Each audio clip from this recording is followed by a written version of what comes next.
Hello there. I'm just making a quick intro I want to put in front of an episode of his And the Hour and the Time where he discusses all the evidences for the fake moon landing.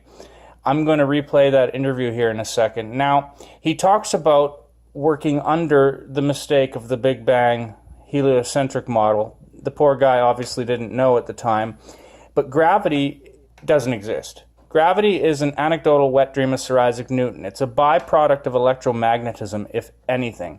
Basically, gravity, it serves to explain objects sucking to a ball spinning through the endless vacuum. But if there is no spinning ball, there is no gravity. Like, even if gravity was a real thing, clouds couldn't hang in the sky. But during this interview, he talks about what it would be like in 1/6 the gravity. Again, it's the fruit from the poison tree. You can take the information in, but please digest it with the knowledge that there is proof there is no spinning ball. This was pre-internet, or the infancy of the internet. He didn't have access to the information we have today. If Bill Cooper was alive today, I am 100% certain he would be leading the flat earth movement, but they killed him. So rest in peace, Bill Cooper. And everybody, please enjoy this interview, completely destroying the fake moon landing hoax and showing the proofs that this cannot be, it cannot be, it cannot be. You're listening to the Hour of the Time. I'm William Cooper. In 1/6 gravity, everything would weigh 1/6, or 16.7% of its earth weight. In other words, a 180-pound man would weigh a mere 30 pounds. Think about this, ladies and gentlemen, because I'm going to strip away some of the bullshit that NASA's been shoving down your throats for years. Writers were speculating on the athletic abilities of men on the moon a long time before the space program and Apollo. They based their calculations on 1/6 gravity, because that's what the scientists told us the gravity on the moon would be. And the public was anticipating some of these spectacular athletic feats when astronauts explored the moon. Do you remember seeing any? None were ever performed, ladies and gentlemen. There just weren't any. And you say, well, they were weighted down with these big, giant, heavy suits. I got a bridge. You want to buy it? You may remember the televised pictures of astronauts moving around on the moon's surface. If so, we challenge you to recall any extraordinary feats at all. Because in all actuality, ladies and gentlemen, there were absolutely none. Zero. Zilch. Zip. Nothing. In the November 1967 issue of Science Digest, an article appeared by James R. Barrie entitled, How to Walk on the Moon. In it, Mr. Barrie predicted that men would be able to make 14-foot slow-motion leaps, perform backflips, and other gymnastics just like professionals, and be able to easily move up ladders and poles with their arms, not even having to use their feet. Another prediction was given in 1969 by the writers of U.S. News and World Report in an article entitled, U.S. on the Moon. Look it up. And they said, with gravity on the moon only 1/6 as strong as it is on Earth, a home run hitter in a lunar baseball game could drive a ball well over half a mile. A golfer's drive from the tee would sail clear over the horizon, out of sight. You wouldn't be able to see where it landed, even if you wanted to. See, the height an object will rise in a gravitational field, ladies and gentlemen, depends upon its initial velocity. And if an object had the same initial velocity in 1/6 gravity as it had on Earth, it would rise 6 times as high. If the initial velocity of the object were doubled over its Earth velocity, it would rise 24 times as high. And if tripled, it would rise 54 times the Earth height. Imagine the gulf tournaments in such an atmosphere. A man jumps vertically by bending his knees and then flexing his thigh muscles to full extension. Try it yourself, right where you are. Get the feel of this so you'll know exactly what we're talking about. You see, when he does this, it propels him off the ground with a given initial velocity that can be measured. And if an astronaut were to jump vertically in 1/6 gravity with the very same effort expended on Earth, the initial velocity would be greater than on Earth. Therefore, the astronaut would go more than 6 times higher. And we haven't even gotten to these suits yet, so don't get ahead of me. We're going to cover that, folks, using NASA's own figures. You see, for the purposes of this broadcast, a conservative approach is taken, and I always do that with anything that we talk about, simply because I know that the wolves are out there ready to jump. We take a conservative approach in determining the relative jumping ability of astronauts in 1/6 gravity versus Earth gravity. A complicating factor, folks, is the alleged weight of the spacesuits and backpacks worn by the astronauts. Now here's where the fun begins. You see, NASA claimed, it's their own figures. I didn't make this up, and you can check yourself. NASA claimed that the gear weighed 185 pounds. Let me repeat that so that there's no misinterpretation. 185 pounds. Now this is a terribly oppressive weight to carry on the Earth. But folks, it would be no problem whatsoever in 1/6 gravity.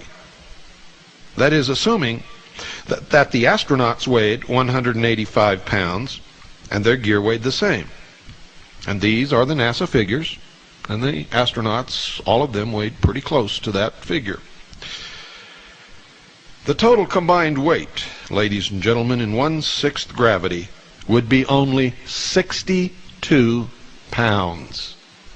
Now just ruminate on that a little bit. If the astronaut weighed 185 pounds, and his entire suit, all of his gear, weighed another 185 pounds, the equivalent combined total weight in 1/6 gravity would be only 62 pounds. And I'm here to tell you I could do amazing things if I weighed 62 pounds anywhere.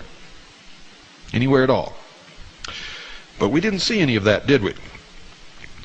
You see, this is still only 1/3 of an astronaut's body Earth weight, without any gear. Are you beginning to understand?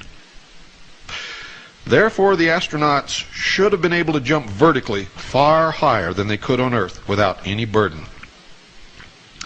And you remember when they were tooling around in that little car and they were spinning their wheels and the dirt was flying up, making a rooster tail? Well, folks, that dirt didn't fly up very high, and it didn't stay up in the air. It came down really quick. And according to statistics, dust in a 1/6 gravity atmosphere, in fact, an atmosphere only 2% as dense as Earth's atmosphere, that dust should still be floating around somewhere, shouldn't it? But it didn't. How are we going to explain this? How does NASA explain it? Very simply, folks, they don't. They can't. They never could, and they never will. Quite a number of professional athletes, ladies and gentlemen, can jump over 3 feet off the ground when they are stretched out, such as in a basketball layup. These athletes are the exception. But an average man in good condition can easily manage 18 inches in a standing vertical jump. Try it in your living room. Try it right now. I don't care how much you weigh. If you can't reach 18 inches, there's something really seriously wrong. Like you might be permanently injured and trying to jump from a wheelchair. It can be assumed that the astronauts, ladies and gentlemen, were capable of attaining this on Earth with a moderate effort, especially considering the rigorous training and the physical condition which they were expected to maintain. And in fact, if they did not maintain that certain specific physical conditioning, they would not have been allowed to make their flight. Are you following? Clear, crystal crisp logic that only comes from the hour of the time. And finally, folks, since John Young's vertical jumping during the Apollo 16 mission has been observed on film many times by all of you and by me, the question of spacesuit mobility and height attained can be discussed because we've all seen it.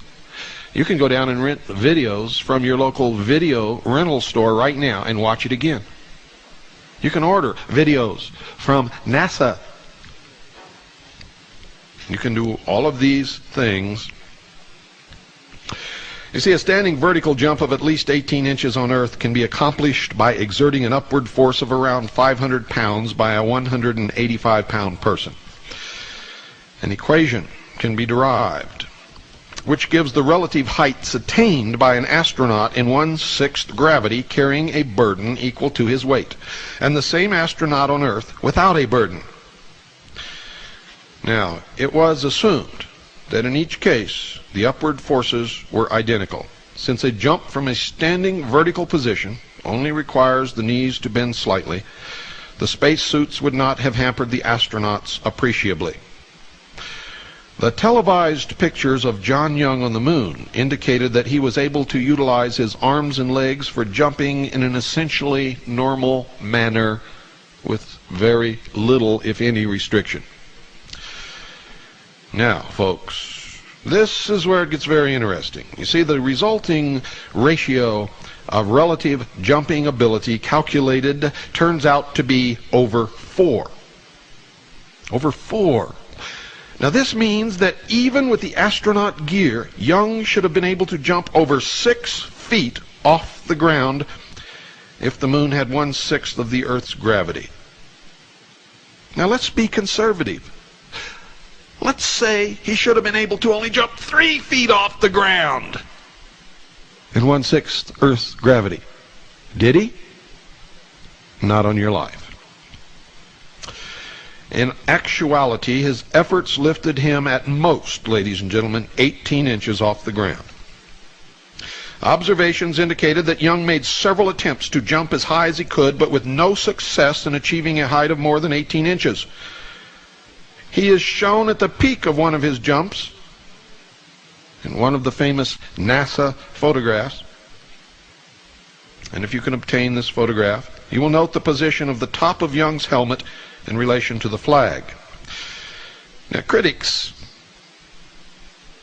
might claim that he wasn't really trying.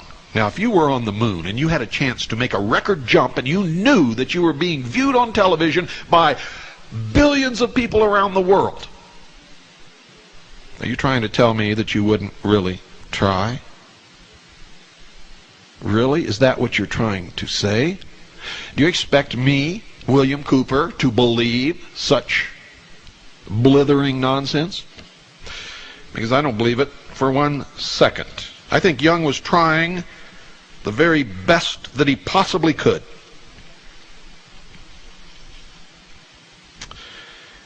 You might claim that he purposely kept his jumping efforts to a minimum.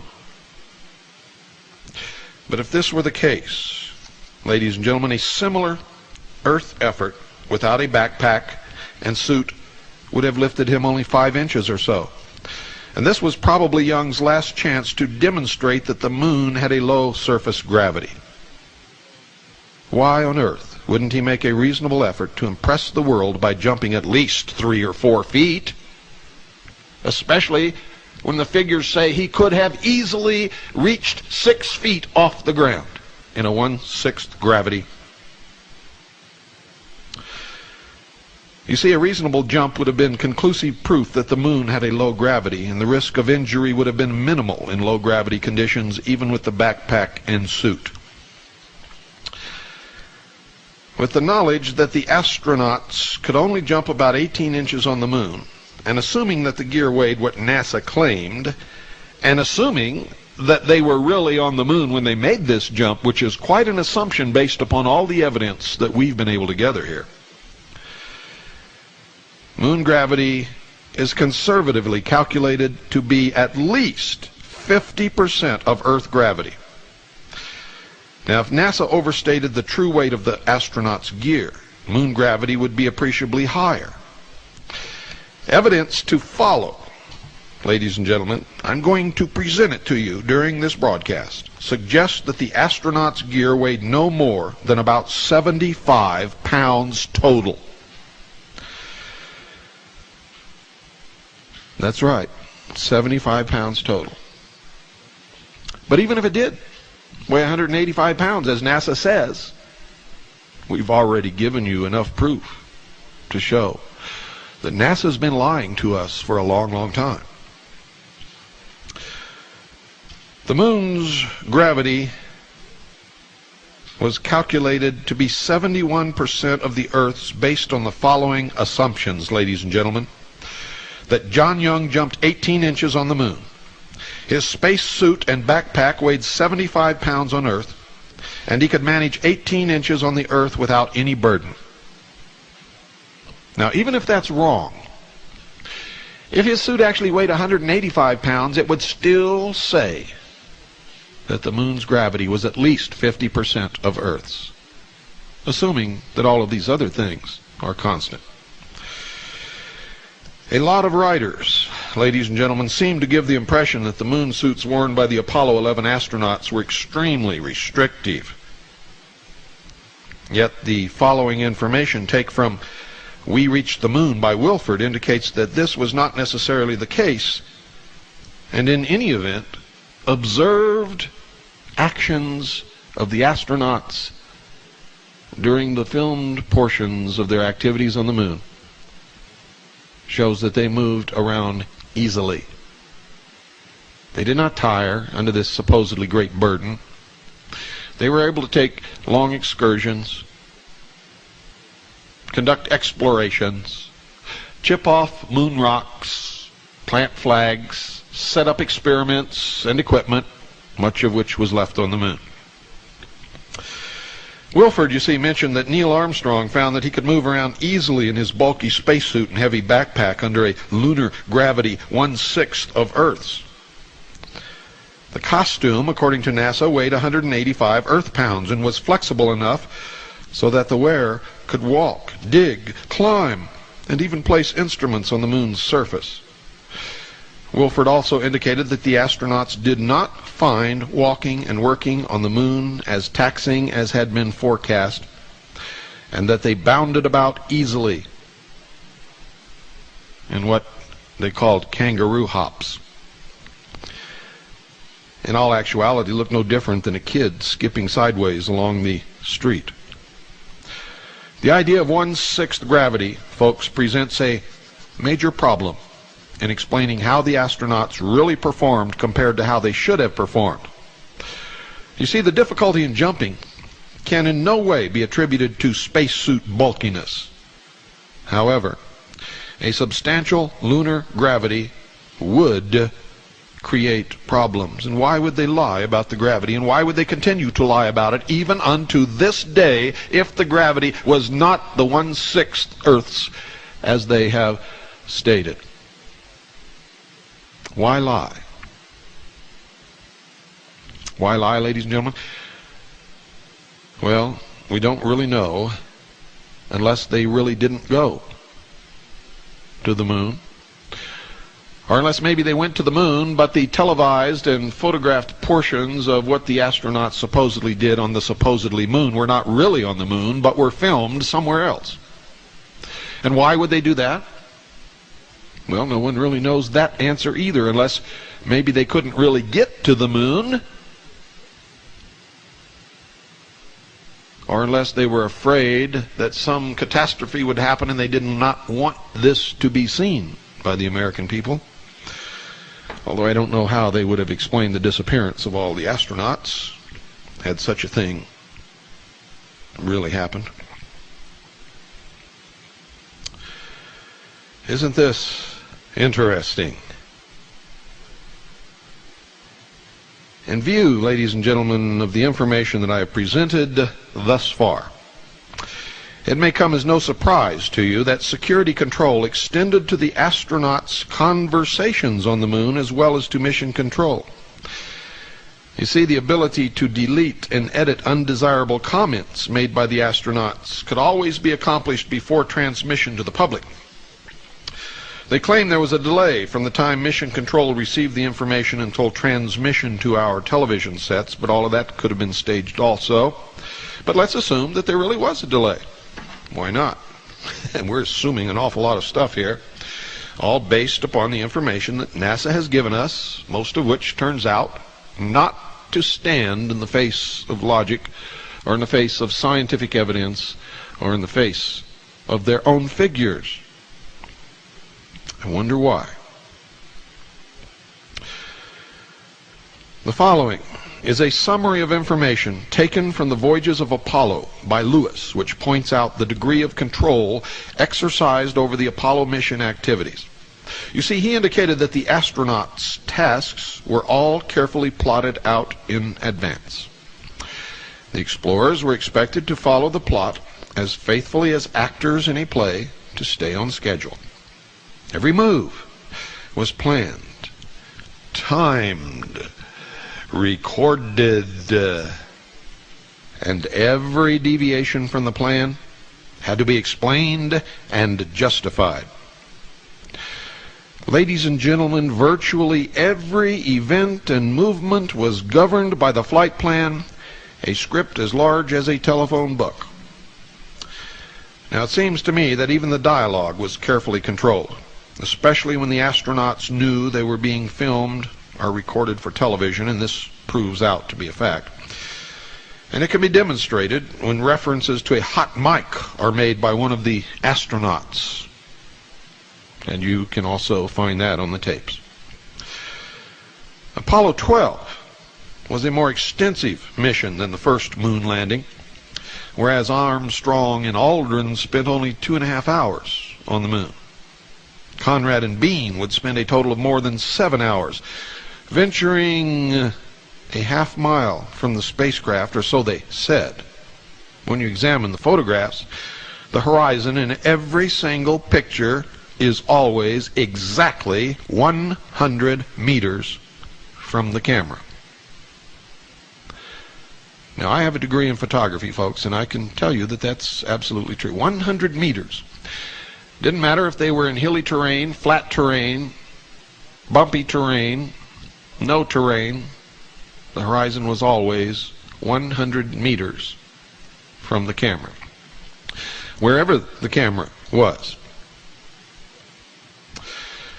This mission was to involve many scientific experiments, including an aluminum foil solar wind collector.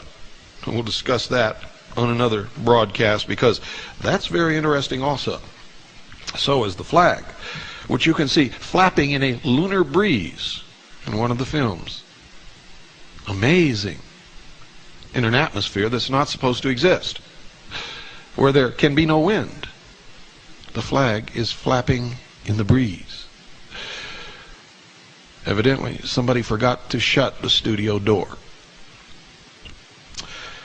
The first Apollo 12 discrepancy of significance revealing a high lunar gravity occurred just after Conrad jumped the final 3 feet from the bottom of the ladder to the moon's surface, and I'm not going to tell you about that until after this break. Don't go away.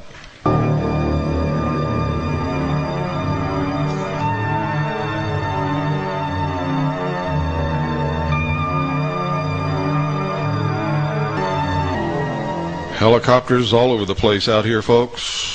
South of town for the last several nights, large maneuvers involving helicopters and troops on the ground and in the air.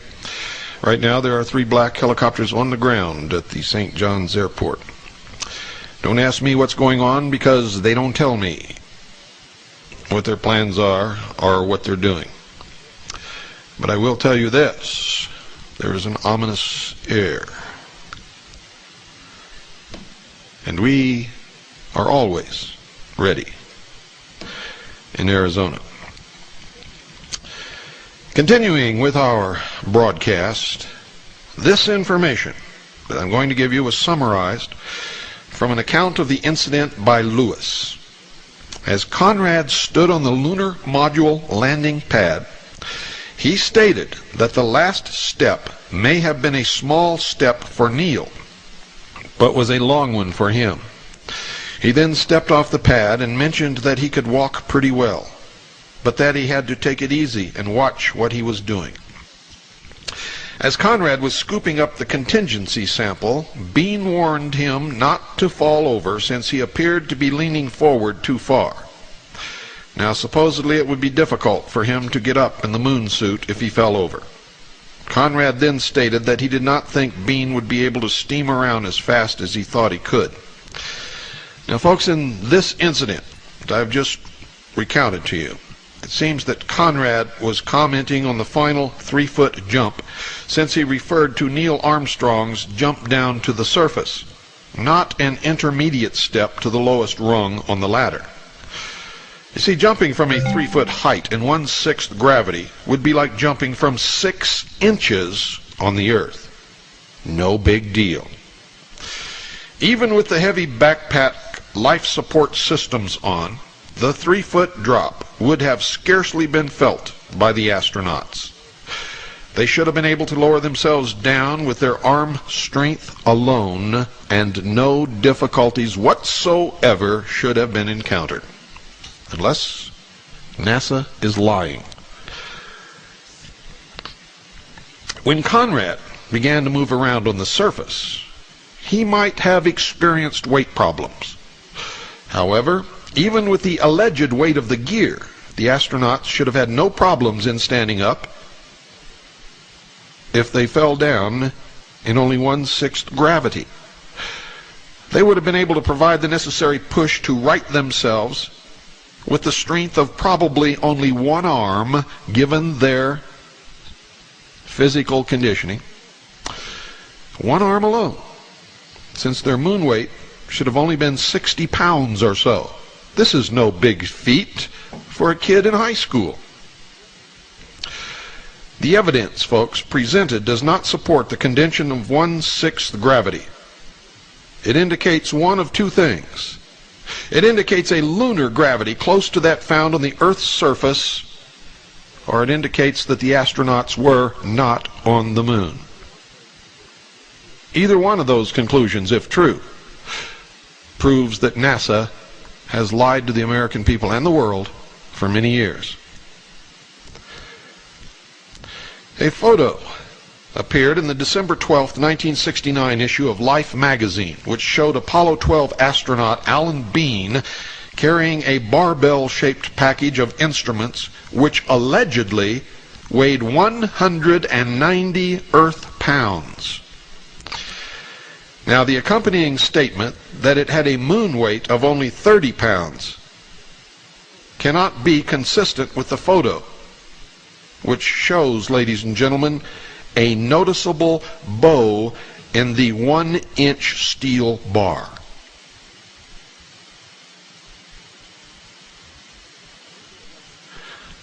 Now, let's say it wasn't steel. Let's say it was aluminum. But the barbell, the total weight, which NASA says only weighed 30 pounds in the moon weight, even a 1-inch aluminum bar would not bow like you see in that picture. What else could it have been? Balsa wood? I don't think so. The movie film of this event is even more revealing, ladies and gentlemen, as Bean carried the instrument package across what was said to be the lunar surface. The bar bent up and down, strained by the heavy burden on each end. It was also apparent that the instrument package was quite heavy from Bean's efforts and movements, something that could not have been if they were only in 1/6 Earth's gravity. Before the remaining Apollo missions are discussed, folks, it may be of some value to you to examine how the astronauts were given training to prepare them for their excursions on the moon. If a 185-pound astronaut carried a backpack, life support system, and spacesuit weighing 185 pounds, the combined total weight of astronaut and gear would be 370 pounds on Earth, compared to 62 pounds in 1/6 gravity conditions. And remember, we're talking total weight. Therefore, an Earth simulation of 1/6 gravity would have to lighten the astronaut and his equipment to 1/3 of his normal Earth body weight. Any attempt to simulate 1/6 gravity on Earth would have to be made underwater or with a special contraption which actually helps to lighten the astronaut and his burden, regardless of whether he's moving up or down. And both of these methods were employed by NASA. Both of them.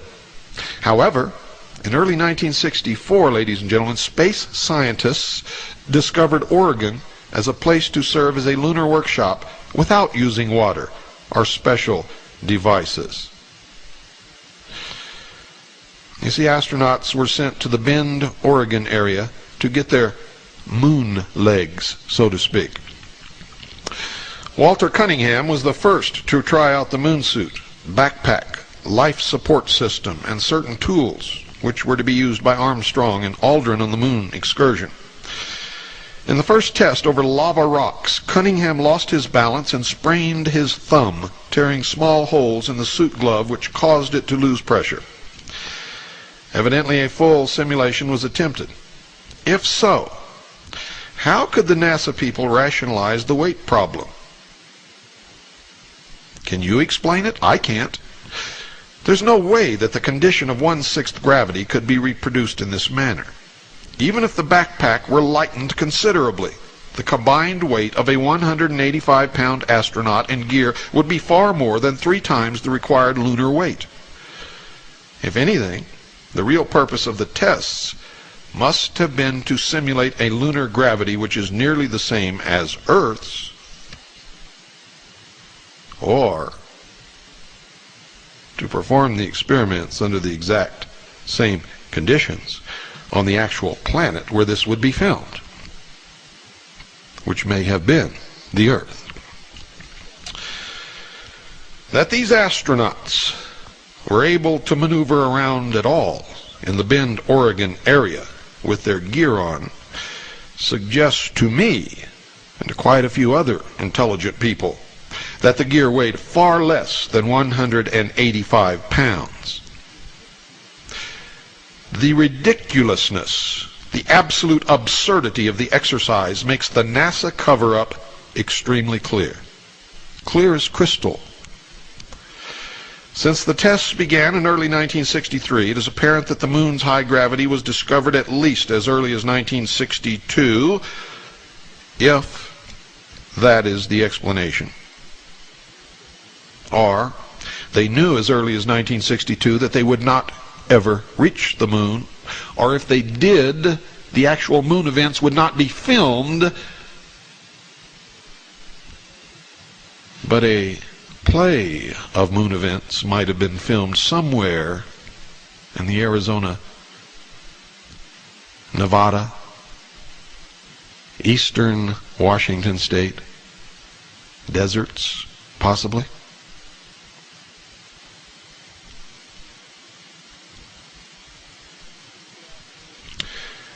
You see, throughout the early Apollo missions, folks, an attempt was made to impress the public that the Apollo moon suits were extremely bulky and awkward.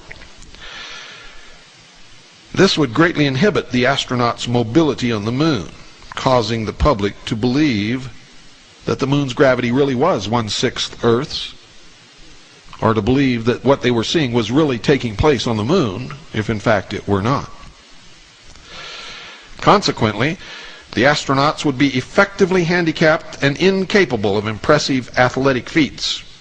It is somewhat unbelievable that from the time Cunningham tested out the best available spacesuit gear in 1964 until the first Apollo landing in 1969, that little improvement was made in the suits.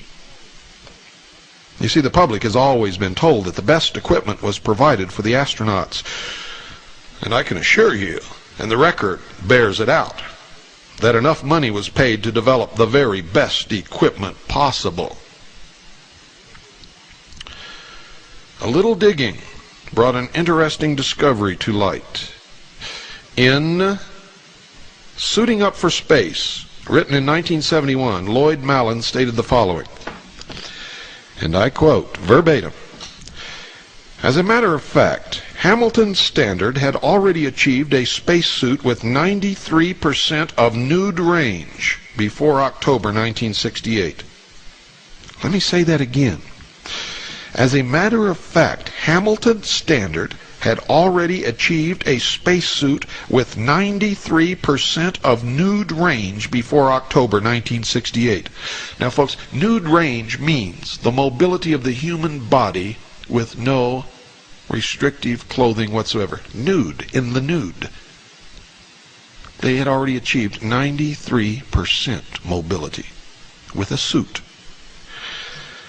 before October 1968, when they demonstrated it before the aerospace scientists and engineers attending the 5th annual meeting of the American Institute of Aeronautics and Astronautics held at Philadelphia, Pennsylvania.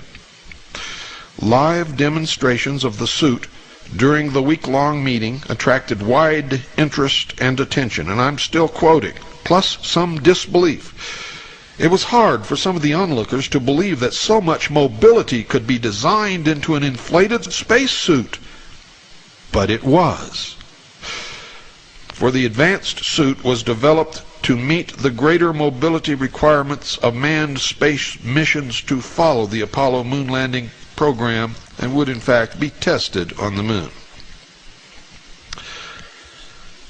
Now, me and several others contend that if as early as 1968 this was the best piece of equipment available, NASA had the time and money to ensure that it would be used on every Apollo mission.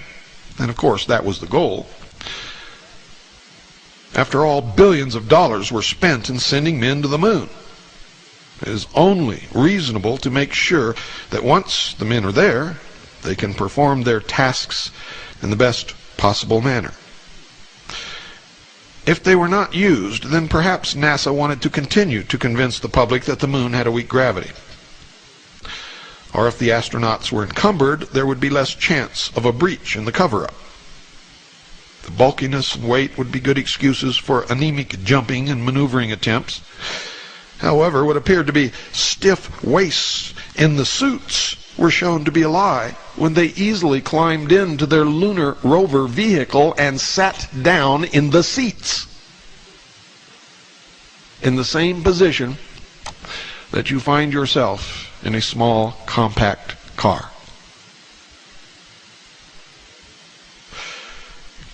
However, it was just pointed out that the Apollo 16 astronauts had great flexibility with improved suits. Yet they were still not capable of worthy jumping feats. And I ask you why. You see, the public was told that modifications were made to the space suits by the time of the later Apollo missions. In the July 1971 issue of National Geographic, in an article entitled "The Climb Up Cone Crater," Alice J. Hall stated, and I quote, "Apollo 15's lunar module will be able to stay on the moon 67 hours, twice as long as Antares did. Improved suits will allow greater mobility as the spacemen go about their chores," end quote. Now you can compare the sizes of the Apollo 11 suits with the Apollo 16 suits and see that the latter suits were less bulky in appearance. Therefore, astronauts in the Apollo 16 mission should not have had any trouble on the moon if 1/6 gravity conditions existed. Hills should have been climbed with leaping bounds, and great distances should have been covered in short time periods by the astronauts who, with their combined total body weight, equipment, and suit weight, should have weighed no more than 62 pounds. It should have been as if they had been in recapture of their youth. But that's not what we saw. Before the ill-fated Apollo 13 mission, which never made a lunar landing, astronauts Lovell and Hayes practiced a traverse in Verde Valley within Prescott National Forest, Arizona. I used to live in the Verde Valley, well acquainted with the terrain, the type of soil, and the rocks. This was to give them the experience they would need to reach Cone Crater on a ridge about 400 feet higher than the proposed landing site elevation. Again, I suggest to you that practices in Arizona would be totally useless if 1/6 gravity were to be encountered on the moon. What is this? Fool 'em day, or is this magic time? What were they about with this scam? Because that's exactly what it was. A scam.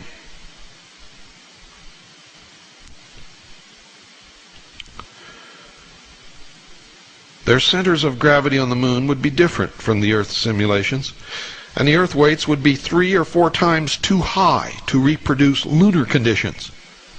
However, the practice sessions would certainly have been useful in simulating Earth gravity conditions. Do you understand what I'm telling you?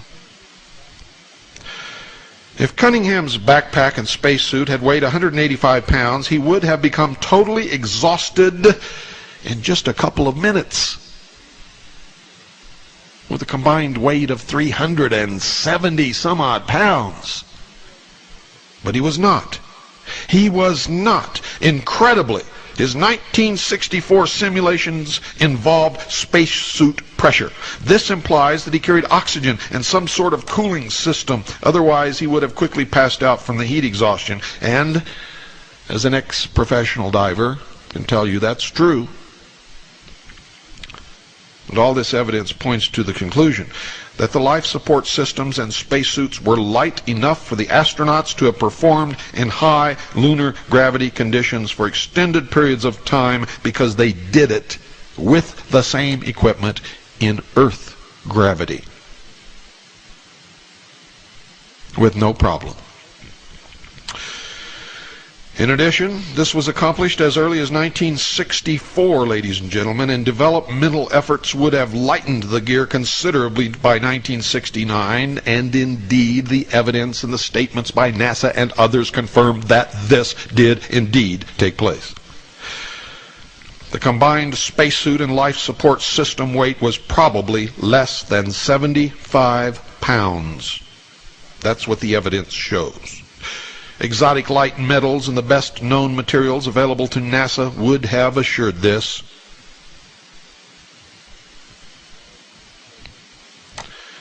Following the Apollo 13 mishap on the way to the moon, a 10-month delay was taken to re-engineer and modify the spacecraft before Apollo 14.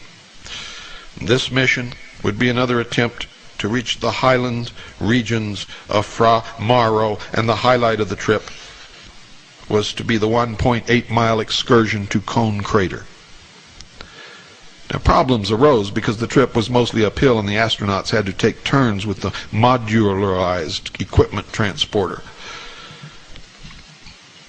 or what they called the MET, the MET.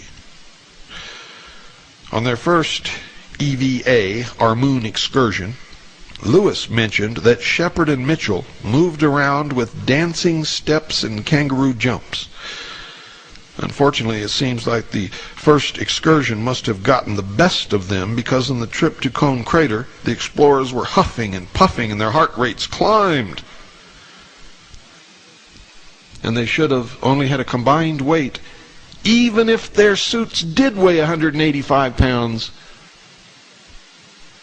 in 1/6 Earth's gravity of only 62 pounds. What's going on here?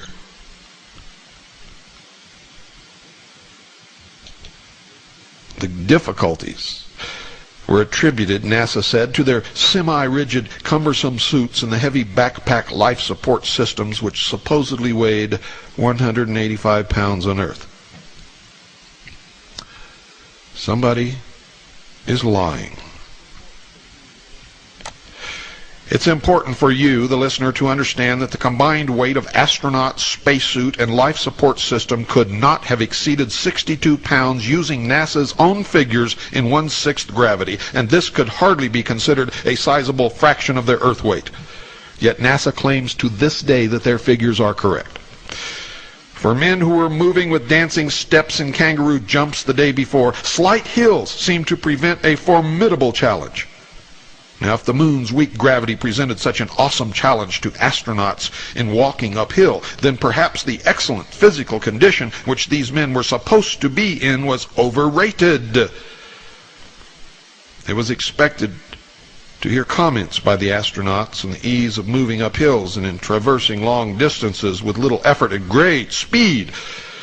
Fortunately, Apollo missions 15, 16, and 17 did not subject astronauts quite as much to the moon's hostile environment and tremendous, overpowering 1/6 gravity. The lunar rover was to transport them most of the way to their destinations. And it didn't weigh much either. And yet when he saw it hit a bump, it did not fly way up into the air, and neither does the dust kicked up by the wheels of this amazing craft. Live long and prosper, and may the force be with you.